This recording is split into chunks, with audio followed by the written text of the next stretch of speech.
കൊച്ചി രാജാവ് സിനിമയിൽ നമ്മുടെ ജഗതി ശ്രീകുമാർ പറയണത് പോലെ ഇപ്പോൾ രാജഭരണമാണെങ്കിൽ കൊച്ചി രാജ്യത്തിൻ്റെ ഭരണസിരാ കേന്ദ്രം കുന്നുമ്മേൽ കൊട്ടാരം എന്ന തൃപ്പൂണിത്തുറ ഹിൽ പാലസിലേക്കാണ് ഇന്നത്തെ നമ്മുടെ യാത്ര.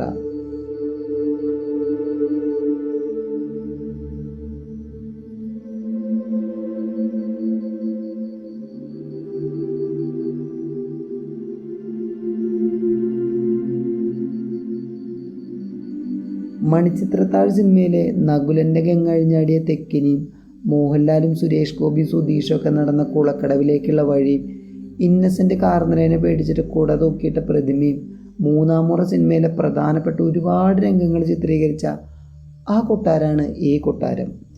അതുമാത്രമല്ല ഡ്രീംസ്, ചോട്ടാ മുംബൈ അങ്ങനെ ഒരുപാട് സിനിമകൾ ഇവിടെ ഷൂട്ട് ചെയ്തിട്ടുണ്ട്. അതിൽ പ്രധാനപ്പെട്ടതാണ് മണിച്ചിത്രത്താഴും മൂന്നാം മുറയൊക്കെ. പണ്ട് നമ്മൾ വീഡിയോ ചെയ്ത വരിക്കാശ്ശേരി മന ഒരു 4 കെട്ടാണെങ്കിൽ ഇതൊരു 8 കെട്ടാണ്. ഇതെങ്ങനെ കാണിച്ചു തരുമെന്ന് ചോദിച്ചാൽ കുറച്ച് പാടാം. 59 ഏക്കറിൽ പരന്നു കിടക്കണം 49 കെട്ടിടങ്ങൾ അടങ്ങിയതാണ് ഈ കൊട്ടാരം. അത് മുഴുവൻ കാണിച്ച് ഇതിങ്ങനെയാണ് 8 കെട്ട് 2 കുളം ഉണ്ടെന്നൊക്കെ കാണിക്കാൻ ഞാൻ കുറേ നോക്കിയിട്ടും അത് പറ്റിയില്ല. ഇതിൻ്റെ ഉള്ളിൽ മ്യൂസിയത്തിൽ അതിൻ്റെ ഒരു ഡയഗ്രമൊക്കെ വരച്ച് വെച്ചിട്ടുണ്ട്. പക്ഷെ അതാണെങ്കിൽ നമുക്ക് ഷൂട്ട് ചെയ്യാനും പറ്റില്ല. അത് പറഞ്ഞപ്പോഴാണ് ഒരു കാര്യം ഓർത്തത്. നമ്മുടെ സംസ്ഥാനത്തെ ഏറ്റവും വലിയ മ്യൂസിയം സ്ഥിതി ചെയ്യുന്നത് ഈ കൊട്ടാരത്തിലാണ്. പറഞ്ഞിട്ട് കാര്യമില്ല, ഉള്ളിലെ പല ഭാഗത്ത് നമുക്ക് ക്യാമറ ഉപയോഗിക്കാൻ പറ്റില്ല എന്ന് മാത്രം. ഇതിൻ്റെ ഉള്ളിൽ കയറാനായിട്ട് ടിക്കറ്റ് റേറ്റ് വരുന്നത് 30 രൂപയാണ്. അകത്ത് കയറിയിട്ടുണ്ടെങ്കിൽ 150 രൂപയുടെ ദൂരം നടക്കണം. മ്യൂസിയം തന്നെയുണ്ട് ഒരുപാട് നടന്ന് കാണാൻ. അത് കണ്ടു കഴിയുമ്പോൾ തന്നെ നടന്നും എടുക്കും.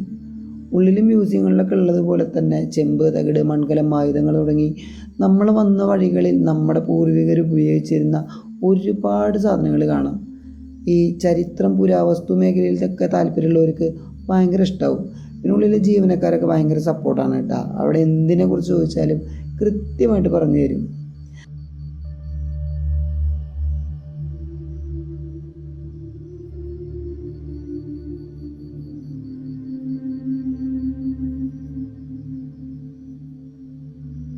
അപ്പോൾ ഇതാണ് നകുലൻ്റെ ഗംഗ ഓടിയ കുളക്കടവിലേക്കുള്ള വഴി. കുളം അടച്ചിട്ടിരിക്കുകയാണ്. അന്ന് കാലത്ത് എത്ര അടിപൊളിയായിട്ടാണ് ഈ കുളക്കടവൊക്കെ ഉണ്ടാക്കി വെച്ചിരിക്കുന്നത്. അവരുടെയൊക്കെ ക്രിയേറ്റിവിറ്റി സമ്മതിക്കണം.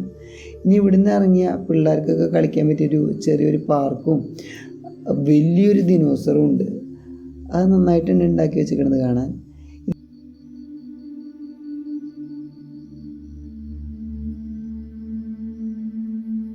ഇതിനകത്ത് തന്നെ ഒരു മാൻ പാർക്കും ഉണ്ട്. മാനും മണ്ണൊക്കെ ഒരേ നിറയതുകൊണ്ട് മാൻ ഏതാ മണ്ണേതാന്ന് പെട്ടെന്ന് മനസ്സിലാവില്ല എന്ന് മാത്രം. ഈ സൈഡിൽ നിന്നൊക്കെ നോക്കുമ്പോൾ നമ്മുടെ കൊട്ടാരം ഒരു ലുക്ക് നോക്കി, എന്താ രസം.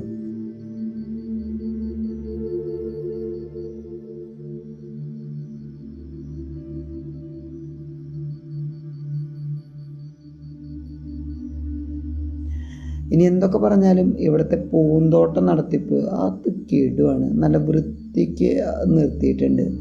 കൊച്ചിയിൽ വരുമ്പോൾ കൊട്ടാരം കാണാൻ വരാൻ മറക്കണ്ട. ഒരു വട്ടമൊക്കെ എന്തായാലും കണ്ടിരിക്കേണ്ട കിടിലോസ്കി സ്ഥലമാണ്. ഈ ഹിൽ പാലസിൻ്റെ ഒരു ചരിത്രം പരിശോധിക്കുകയാണെങ്കിൽ നേരത്തെ നമ്മൾ പറഞ്ഞതുപോലെ 1865 കൊച്ചി രാജാവ് പണി കഴിപ്പിച്ച ഈ ഹിൽ പാലസാണ് നമ്മുടെ സംസ്ഥാനത്തെ ഏറ്റവും വലിയ പുരാവസ്തു മ്യൂസിയം. ഈ കൊച്ചി രാജ്യത്തിൻ്റെ ഔദ്യോഗിക തലസ്ഥാനം മുമ്പ് തൃശ്ശൂരിലായിരുന്നു. മഹാരാജാവിൻ്റെ രാജകീയ ഓഫീസും കൊട്ടാരവും എല്ലാം തൃശ്ശൂർ നഗരത്തിലായിരുന്നു. എന്നിരുന്നാലും ആചാരാനുഷ്ഠാനങ്ങളനുസരിച്ച് കൊച്ചി രാജകുടുംബത്തിന് മാതൃപാരമ്പര്യമാണ് ഉണ്ടായിരുന്നത്. രാജ്ഞിയെ രാജാവ് ഭരിക്കുന്ന സംസ്ഥാനത്തിൻ്റെ പരമാധികാരിയായി കണക്കാക്കിയിരുന്നു. കൊച്ചി രാജ്ഞിയുടെ ഇരിപ്പിടം രാജകീയ തലസ്ഥാനമായി കണ്ടു. 1755 മുതൽ രാജ്ഞിയും പരിവാരങ്ങളും തൃപ്പൂണിത്തുറയിൽ താമസിച്ചു. അതുവഴി നഗരത്തെ ഔദ്യോഗിക തലസ്ഥാനമാക്കി.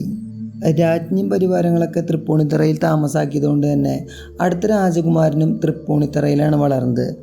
അതിനാൽ തൃശ്ശൂരിലേക്ക് മാറുന്നതിനേക്കാൾ രാജാവായിട്ട് കിരീടധാരണത്തിന് ശേഷവും വളർന്ന അതേ നഗരത്തിൽ തന്നെ താമസിക്കാനാണ് അദ്ദേഹം ഇഷ്ടപ്പെട്ടത്.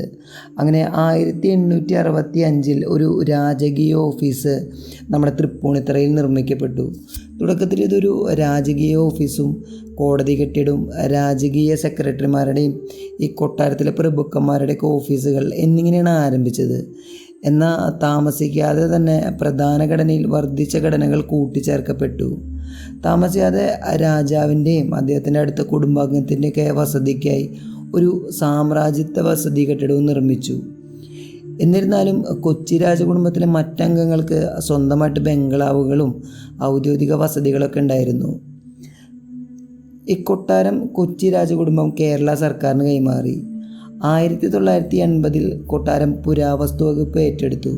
പിന്നീട് ഒരു മ്യൂസിയമാറ്റി മാറ്റുകയും 1986 ഇത് പൊതുജനങ്ങൾക്കായിട്ട് തുറന്നു കൊടുക്കുകയും ചെയ്തു.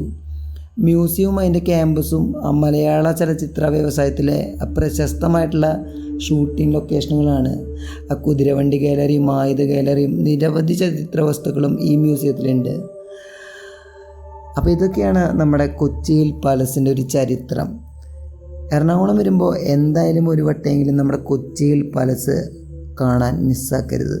ബായ്.